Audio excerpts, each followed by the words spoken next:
Money magnet spell. Gawin po natin to sa umaga na mga bandang alas 7 ng umaga. Positive ka lamang at i-money magnet po natin. Tayo po ay magwe-wish mula sa ating pong puso. Sabihin po natin ang mga salita na kung ano man ang matagal nyo nang ninanais. Ngayong araw na ito ay magkakaroon ako ng maraming pera. Ngayong araw na ito ay matutupad lahat ang aking mga pinapangarap. Ngayong araw ito ay simula na ng aking tagumpay at hindi na ako muli mamuubusan ng pera. Lahat ng aking mga ninanais ay aking mabibili.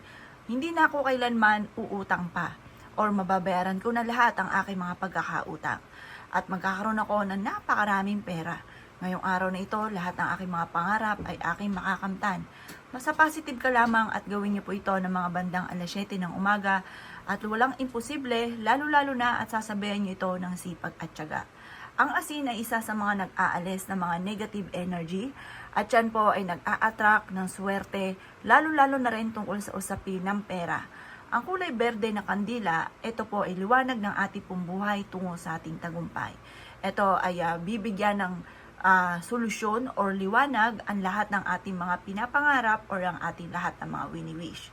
Kung ikaw po ay isa sa mga napapaisip kung bakit ikaw po ay lagi na lang walang pera, bagamat ikaw ay masipag at matyaga, subukan nyo po itong gawin. Gawin nyo po ito, ang pinaka-the best ay Martes at saka Biyernes.